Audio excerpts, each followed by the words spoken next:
Hey guys, I'm CNJMC1 and I'm coming up with a new video, and this video is pretty much like what SpaceX is now. If you could catch it real quickly, when I named this career mode game, I named it Kerbal X because I'm too mainstream to figure out anything else to call my to call this game. Anyways, right now, I'm just pretty much like preparing to build a space station because you know you're going to need a space station to refuel and dock and do all sorts of lovely stuff. On the bottom, I'm using I think it's the Clampatron Sir, and that's just if I want to add more of these tanks in like in line and not have them like cluster duct. But anyways, when you see me like over here just scrolling around and stuff like that, I kind of use that scroll as a measurement tool-ish type thing for when I like I put the tip of the cursor on this with the RCS selected on the center of mass, and then I just like use scrolls to measure how far it is away from the center of mass, and it keeps things pretty even. Like if you saw it, it was it didn't like tilt whenever I used like the H, J, K, L, those keys. Yeah, but it didn't tilt, and I'll probably explain it later or now, but yeah, it just helps me keep things even. And you know, with big ships that need like really distant RCS, I don't typically use that method. I do it, but to an extent where guesstimation is a better option. But anyways, here right now I am building the living quarters of the space station, and that was just for aesthetic purposes. I don't even know what I was gonna do with them. That thing. So yeah. I went outside of, so I launched this ship so I could see what kind of solar panels they were, like if they were a square or sticking out, and they were sticking out. And here I had this, I didn't want to make it get any longer, so I tried to like do that SAS where it wraps around it, but you need two of them, but it didn't work, so I just stuck with the large one. And here I'm just building a lifter. And now the funny thing about this lifter is at the same time I was trying to figure out how I could make this lifter like be used for all types of crafts, and I was just like derping around and which one would be better for this and that and a bunch of other stuff. And I was just basically trying to create a heavy lifter while trying to launch this thing up at the same time, you know. But yeah. So right now I'm just building. There's nothing special going on, really.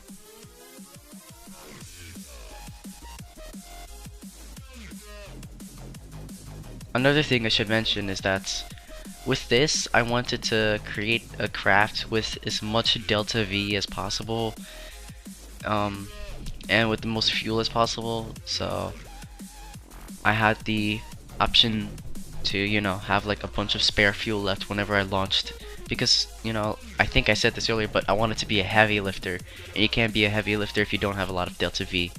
And I don't know why I did this, but I just felt like putting parachutes there so I could save it. That's not really what I did. Why I did it, I just did it because, you know, I felt like it.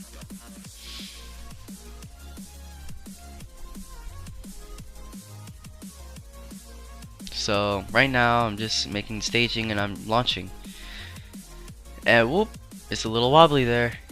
But for the most part, the thing flew smoothly. Like there was no oscillation. Well, I had to do some kind of correction turns because the prograde marker was heading towards the south, and I didn't want to go to the South Pole for any random reason.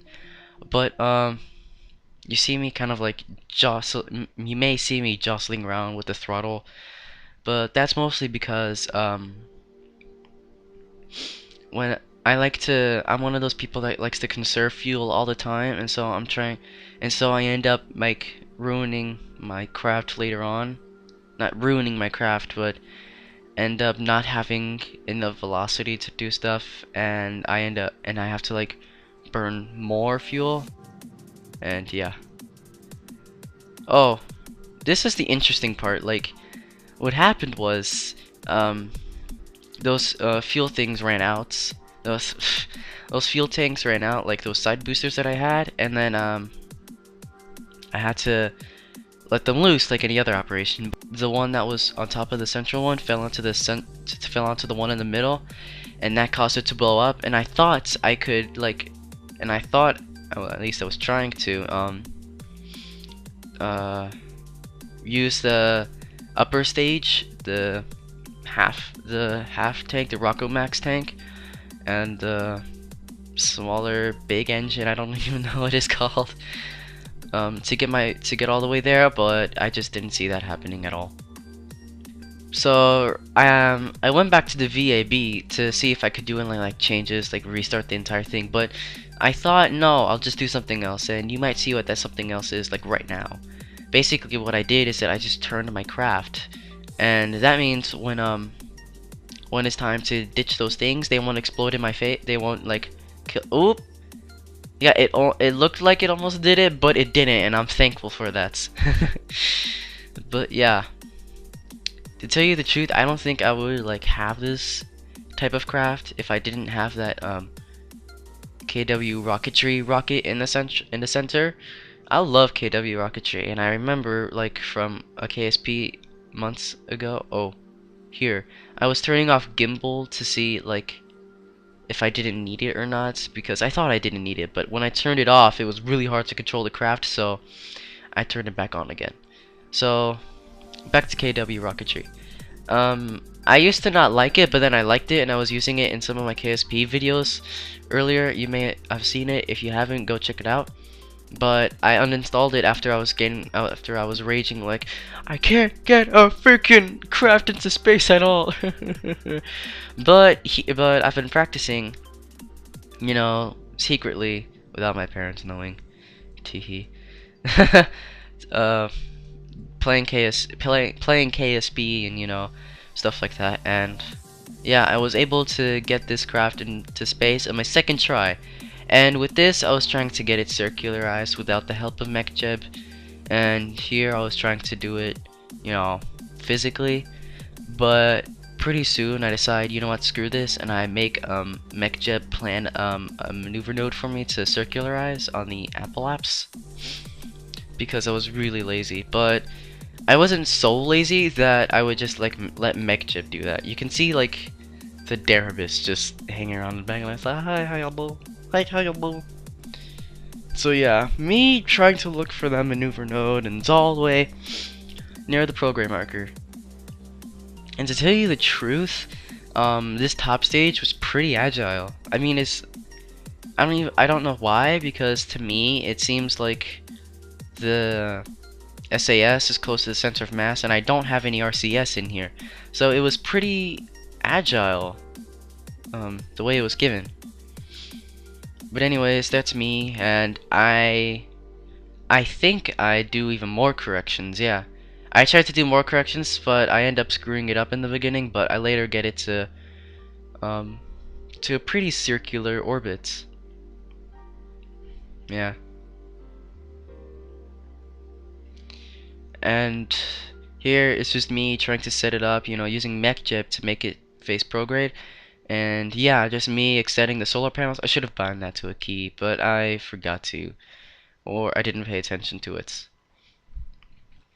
But if you note it, if you on a, I forgot what it's called, but on that I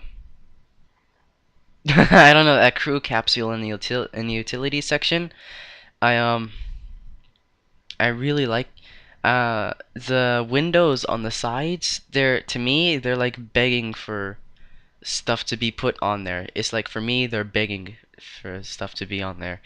And I'm just doing like a little spacewalk. My computer wasn't the fastest at that moment, so yeah, there you go. The solar panels blocking that view. And so I only did like a little spacewalk, but yeah. Anyways, I hope you enjoyed the video, and I will see you all next time. Bye. End.